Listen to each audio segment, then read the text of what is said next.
Hey there, this is Kristen from KristenCoaching.com.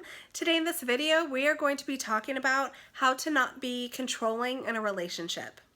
Most likely, if you do have controlling behavior, you have heard from either your significant other or other people in your life that you can be controlling at times. And it's not uncommon to feel that you're not controlling, even if you are, because it's really hard for us to see our own behaviors and notice how our behaviors are impacting other people. But I want you to be aware of the feedback that you are getting from other people, and if you have heard that you have been controlling in your life here and there, or maybe frequently, because I'm going to give you some tips on how to be a more accepting person in terms of not dominating the decisions and the control, and making sure that other people's viewpoints are getting in there and are being heard. Because I think at the end of the day, it just takes a little bit of a behavioral tweak to not be labeled as that type of a controlling person. But a side note, if you feel that your partner is the one who is being controlling in the relationship, I want you to click on my other video. Do you have a controlling spouse or husband? That one is super important because that's going to help you as the person who's not controlling to figure out how to interact with that type of a behavior in a relationship with your significant other. So you can watch that video next if that pertains to you as well. But this video specifically is going to help the person with the controlling behavior figure out some ways and some little things that they can do differently to not be so maybe dominating and controlling over decisions and things that they say. So I think this is going to be super helpful. So let's dive into it, okay? Tip number one for how to not be controlling in a relationship. You want to think about your partner's needs. That might sound pretty simple, but it's really critical and super important. I've said this in other videos. You guys are a team. You guys are a partnership. So yes, you have your own needs and desires that need to be relayed and communicated to your significant other.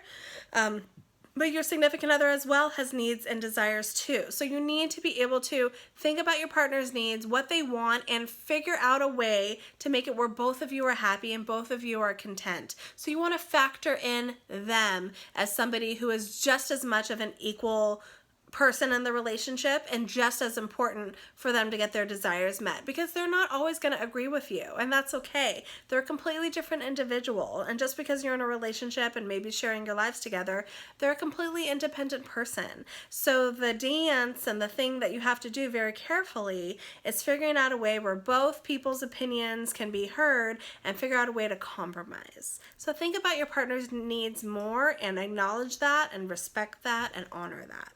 Tip number two of how to stop controlling behavior is to not let your insecurities make your decisions. Oftentimes when we're worried about our partners cheating on us or hurting us, things like that, that oftentimes can be because we're insecure about that, where we're feeling really vulnerable in the relationship because we don't want to get hurt and we don't want our partners to do something that's going to destroy us and make us feel less than and awful and not be able to get out of bed any morning and all that stuff. And oftentimes our insecurities can be kind of irrational beliefs, even to where we feel that our partners for sure must be doing something that's going to hurt us. So we need to be super, super controlling, make sure that we hone in and make sure that they don't do anything that we don't want them to do. But at the end of the day, you're not going to be able to watch your partner 24/7. You need to trust your partner and make sure that they're doing what they need to do to honor you and honor the relationship. So really check your own insecurities, because the more secure you are in the relationship, honestly, the less controlling you are going to be, the less jealous you're going to be. You're going to actually notice a lot of changes if you can really increase that personal self-esteem within you. And that takes a lot of honesty for yourself, takes a lot of awareness, but it's really important. And we all struggle with self-esteem. I really don't believe that there's not one person out there that feels insecure at times. So you're not alone. Work on that. Acknowledge what makes you insecure. Build that up. You're going to notice you're going to be less of a controlling person if you can get yourself more confident. Tip number three, in order to not have controlling behaviors. You got to be disrespectful. You have to be respectful. Don't be disrespectful in the relationship. Treat your significant other how you want to be treated. It's a simple concept, but not always an easy concept to do. Make sure that you're behaving in a way and responding in a way that you would want your significant other to do to you. So don't act like you are better than your significant other. Treat them as an equal partnership in the relationship. Honor their abilities, honor their characteristics and the qualities that they bring into the relationship. Acknowledge that. Being respectful, learning how to communicate respect is a really mature relationship skill and one of the most important.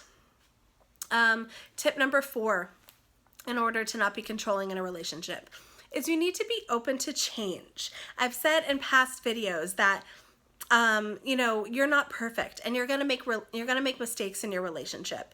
And this is about both people's lives coming together to figure out how to make it work. So you're not always going to be right. Although we like to think we're right, we like to think that we have the best idea, we can't always be in that position. We can't always be right. So we have to be open to feedback from our significant other. Feedback meaning ideas of things that we can do differently, ways that we can approach situations differently. That's all about being open to change, okay? At the end of the day, in order to have a healthy, happy relationship, we always need to strive to be better partners and better individuals within ourselves. So be open to making yourself a better person and be open to new ideas. That is a really good way to kind of switch off that controlling behavior and be more open-minded. Last but not least, tip number 5, in order to not have controlling behaviors, is to accept your significant other for who they are. So when I say that, I mean oftentimes we can want to turn our significant other into the type of person that we want them to be, or we feel like we need them to be. And we cannot do that. That's not going to happen. Your significant other is who they are, and it's up to you to accept that or not. So we can often find ourselves being kind of dominating and controlling because we want them to act in a certain way and behave in a certain way that we're going to be happy about. But you need to start accepting your significant other for all their qualities, all their flaws, all their quirks, all their characteristics, and own that. And you need to decide, is this the type of person that I want to be in a relationship with forever or not? If you can decide yes, then you need to let go and try not to change them, because you're not going to be able to do that. Sometimes we need to come to the acceptance that we don't have control over everything, especially over a person who has personality and being able to do what they need to do. We're not able to change that. So I think the more that you can accept your partner for who they are, you are going to be displaying less controlling behaviors in terms of trying to alter them to be that person that you want them to be, if that makes sense, which I hope it does. If you have any questions about these 5 things that I went over, these 5 behaviors that you could do, please comment in the comment section and I'll get back to you as soon as I can. Also, you can email me if you want some more privacy at Kristen@KristenCoaching.com, and I'll also respond to you one-on-one with that as well. Thanks so much for watching my video today, and I'll see you guys next time for my next video. Bye.